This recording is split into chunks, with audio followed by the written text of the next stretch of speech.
Hello, just to recap on Jacob's meeting with his father-in-law and uncle.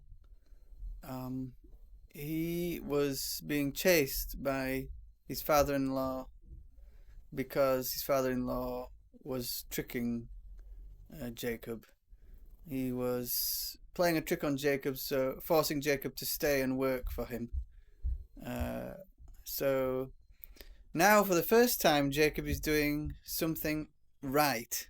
I mean, he's running away from a bad situation, and that is something I have done, and that we should all do, because the only way to escape, to get out of a bad situation, is to escape. And so he ran away. Of course, this terrible father-in-law, Laban, caught up with him, and this is where Jacob starts making excuses.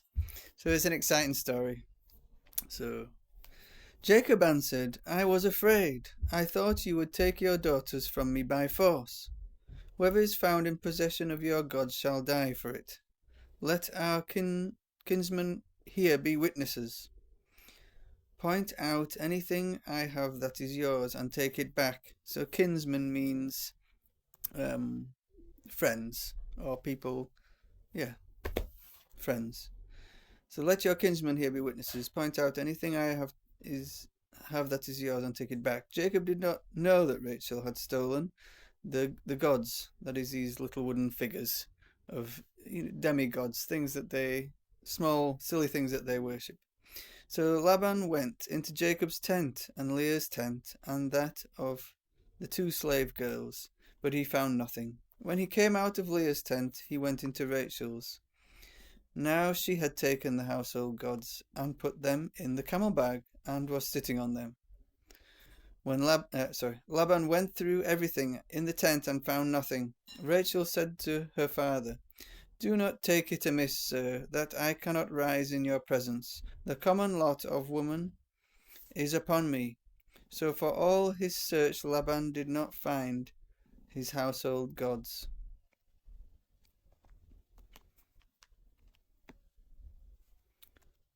So that was Rachel who had stolen them, saying blatantly straight into her father's face that she just has a common lot of woman, which means she just has what all women have.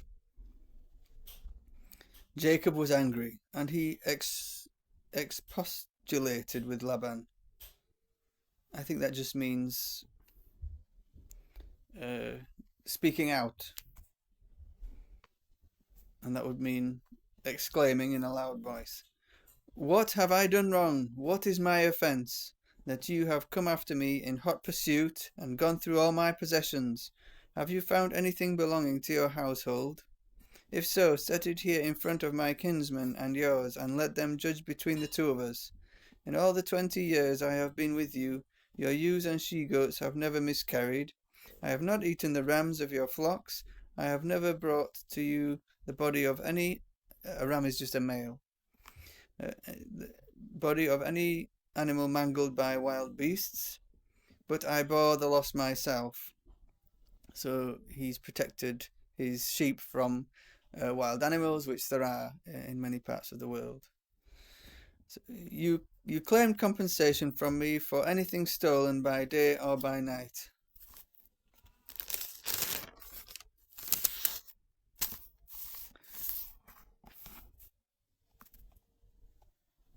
This was the way of it. By day the heat consumed me, and the frost by night. And sleep deserted me. For 20 years I have been in your household. I have worked for you 14 years to win your 2 daughters, and six years for your flocks, and you changed my wages 10 times over.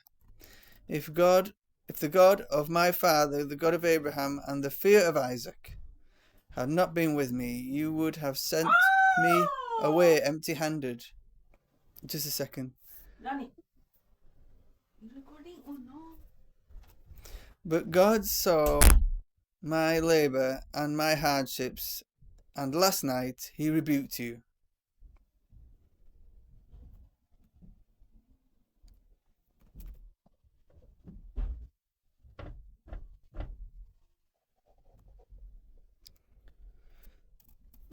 Laban answered Jacob. Yeah, so anyway, Laban will answer him. But just in the previous video, in the previous paragraph before this one, Laban got a dream from God, which is extremely serious, being from God. So that dream would have felt so serious that anybody in their right mind would have obeyed it. And Laban has blatantly not obeyed it. It was to not say anything bad to Jacob. And in fact, it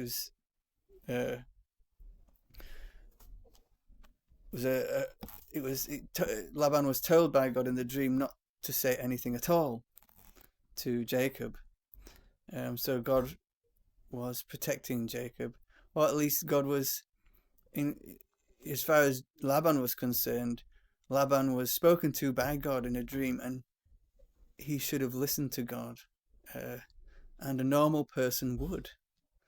And so really bad things happen, are sure to happen to Laban, because he's just ignoring God. And yeah, we'll see what these bad things are that will happen. Laban answered Jacob, "The daughters are my daughters, the children are my children, the flocks are my flocks, all that you see is mine.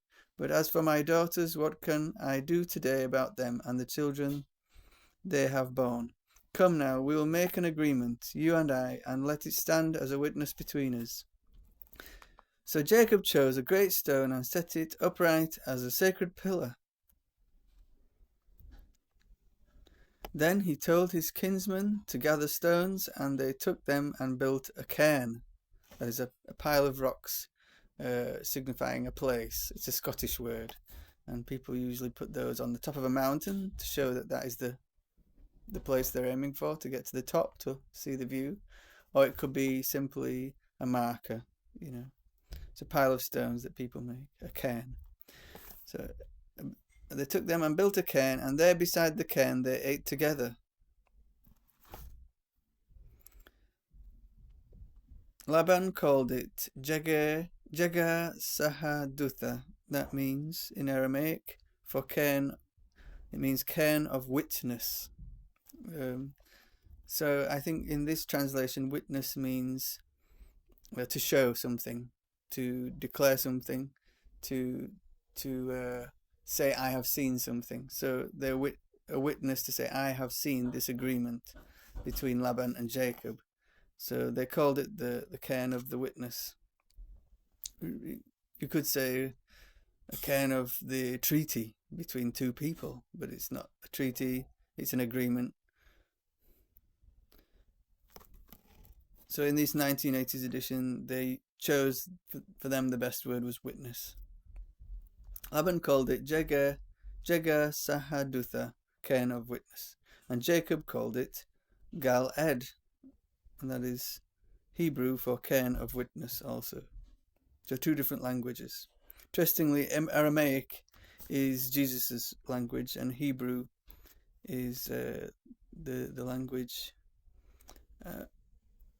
perhaps of the older language, perhaps a more formal language. So Laban called it Jegar Sahadutha, that's cairn of witness in the local language of Aramaic, and Jacob called it Gal Ed in the older language, the more formal older language of Hebrew. The same thing, cairn of witness. Laban said, "This cairn is witness today between you and me. For this reason it was named Galed. It was also named Mizpah." That's watchtower. For Laban said, "May the Lord watch between you and me when we are parted from each other's sight. If you ill-treat my daughters or take other wives besides them when no one is there to see, then God be witness between us." Because that is a silly thing to say, because God is independent and more powerful than Laban, than Jacob, than me, you, all of us, than human beings. And as Jesus is a human sent by God, yet Jesus also said he is not as great as God, but he is acting for God as a human being, to help us human beings. So who can be greater than a human being? That is, we cannot be greater than what we are. It's a silly statement. We can imagine we are, that's all. And we do. And that's another conversation, another philosophical debate. And a nice one, but not for now. So Laban said further to Jacob, "Here is this cairn, and here the pillar which I have set up between us. This cairn is witness, and the pillar is witness. I for my part will not pass beyond this cairn to your side, and you for your part shall not pass beyond this cairn and this pillar to my side to do an injury. Otherwise the God of Abraham and the God of Nahor will judge between us." And Jacob swore... I'm just finishing now. And Jacob swore this oath in the name of the fear of Isaac, his father. I think the fear of Isaac is a one-off statement, just meaning that he admired Isaac because Isaac was a good man. And obviously Jacob is quite selfish. He's not going to feel, God will put in his conscience the feeling that he's not such an important person because he hasn't behaved as well. So he's saying the fear of Isaac. So people who you admire, you have a positive fear, a happy fear of them, like your favourite tennis player, which is on at the moment, or your favourite musician, or your favourite academic at school. You like them, but you're afraid of them as well because they're better than you. So an oath in the name of the fear of Isaac his father. He slaughtered an animal for sacrifice. There's something that we don't need to do as Christians, and that was something that we'll cover at the end. It's a major change in the culture of people, from simple people to highly developed people, related to that imagination that we have that takes us beyond our human ability. That's my wife watching the tennis. They're in the hill country. We're a bit childish sometimes, so I apologise for that. They're in the hill country and summoned his kinsmen to the feast. That's of the sacrifice of an animal they slaughtered. So they ate together and spent the night there. And we'll hear what other events, silly or mischievous it seems, but it's not true that it's silly and mischievous. These are adults, and it's I would say a dangerous, not a terribly dangerous situation, but dangerous in that relationships will go wrong. They have gone wrong, and they're trying to repair them, and both of them are sort of not doing very well, including our hero Jacob, and I would say he's now a hero because he ran away from to escape trouble and to get into a better situation where his life would be better, and therefore he's doing that out of love for his wives and children and the people he looks after, his slaves and kinsmen.